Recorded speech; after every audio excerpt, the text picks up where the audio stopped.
পাঁচজন ব্যক্তির কাছ থেকে জোর করে হলেও দোয়া নেবেন।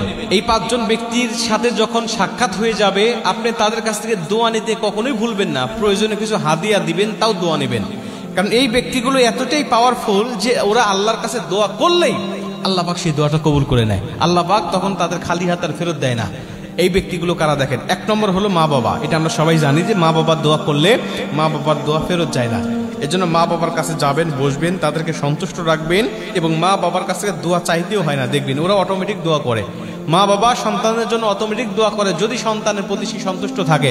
এজন্য মা বাবার কাছ থেকে দোয়া নেবেন, প্রয়োজনে তাদের কাছ থেকে চেয়ে চেয়ে দোয়া নেবেন। এটা হলো এক নম্বর। দুই নম্বর হলো মুসাফির ব্যক্তি, যারা মুসাফির, যারা বিভিন্ন জায়গায় সফররত অবস্থায় থাকে, এই মুসাফির ব্যক্তির কাছ থেকে দোয়া নেবেন। কারণ আল্লাহ মুসাফিরদেরকে এতই ভালোবাসেন যে ওদের জন্য 4 রাকাত বিশিষ্ট ফরজ নামাজগুলোকে আল্লাহ 2 রাকাত করে দিয়েছেন। জোহরের নামাজ, আসরের নামাজ, ইশারের নামাজ আল্লাহ বলছে 4 রাকাত বিশিষ্ট, তো 4 রাকাত আর পড়ার দরকার নাই, তুমি 2 রাকাত পড়ো, আর 4 রাকাতের সওয়াব তোমাদেরকে দিয়ে দেবো। কারণ সফরে যে কষ্টটা হয়, ভ্রমণে যে কষ্টটা হয়, এটা যারা সফর করে তারাই বোঝে, বাদ বাকি কেউ বোঝে না। এজন্য আল্লাহ পাক এই কষ্টটা বুঝে আল্লাহ পাক তাদের 4 রাকাত নামাজকে 2 রাকাত করে দিয়েছে।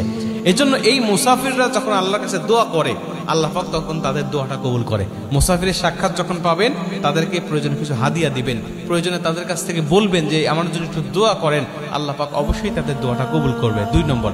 3 নম্বরে কোনো মাজলুম, যিনি মাজলুম হয়েছেন, যার উপরে জুলুম করা হয়েছে, এই মাজলুম ব্যক্তির কাছে যাবেন এবং তার কাছ থেকে আপনি দোয়া নেবেন, তার সাথে কৌশল বিনিময় করবেন, তার খোঁজ খবর নেবেন, কি কারণে তার উপরে জুলুম করা হয়েছে সবকিছু জেনে বুঝে আপনি প্রয়োজন অনুযায়ী আপনি তার কাছ থেকে দোয়াটা নিয়ে নেবেন যে আমার জন্য একটু দোয়া করবেন। আপনি তো মাজলুম, আল্লাহ পাক বলেছেন মাজলুমের দোয়া আর আমার মধ্যে কোনো পর্দা থাকে না, অথবা আপনি দোয়া করলে কবুল হবে। প্রয়োজনে কিছু হাদিয়া দিলেন তাকে যে আপনি একটু দোয়া করেন, সে সন্তুষ্ট হবে। আর মাজলুম ব্যক্তির তো টাকা পয়সার দরকার থাকে, আপনি তার কাছ থেকে দোয়াটা নেবেন, আল্লাহ পাক তার দোয়ার বরকতে আপনার জীবনটা উজালা করে দিবে। এটা হলো 3 নম্বর।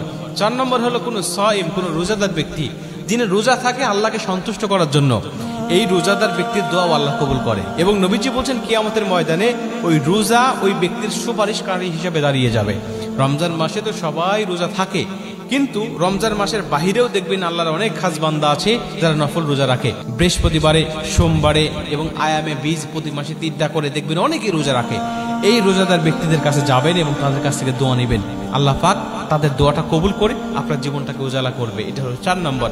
5 নম্বরে হলো ন্যায় পরায়ণ শাসক, যিনি ইনসাফ ভিত্তিক বিচার ব্যবস্থা কায়েম করেন, যিনি ন্যায় পরায়ণ শাসক, যার বিচার আচারের মধ্যে কোনো দুর্নীতি নাই, কোনো ছয় নয় নাই, যিনি ডাইরেক্ট সত্যকে সত্য বলে, মিথ্যাকে মিথ্যা বলে।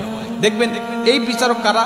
আমরা ভাবি যে শুধুমাত্র মনে হয় দেশের যিনি প্রধান বিচারক তিনি, বা তিনি যিনি প্রধানমন্ত্রী তিনি, না, এটা হতে পারে আপনার ইউনিয়নের চেয়ারম্যান, এটা হতে পারে মেম্বার, এটা হতে পারে এমপি মন্ত্রী, অথবা হতে পারে সমাজপতি, যিনি সমাজের বিচারগুলো করে থাকে, মানুষেরা তাকে বিশ্বাস করে বা তাকে ভালোবাসে, অথবা তার কাছে বিচার আচারগুলো দেয়। আর উনি যদি ছয় নয় না করে সরাসরি সঠিক বিচারটা করে, যিনি দোষী তাকে দোষী সাব্যস্ত করে, যিনি নির্দোষ তাকে নির্দোষ প্রমাণ করে, এটা যদি হয়ে থাকে তাহলে বুঝে নেবেন উনিও ন্যায়পরায়ণ শাসক। অতএব তার কাছ থেকেও আপনি দোয়া নিতে ভুলবেন না, আল্লাহ পাক তার দোয়াটাও কবুল করবেন।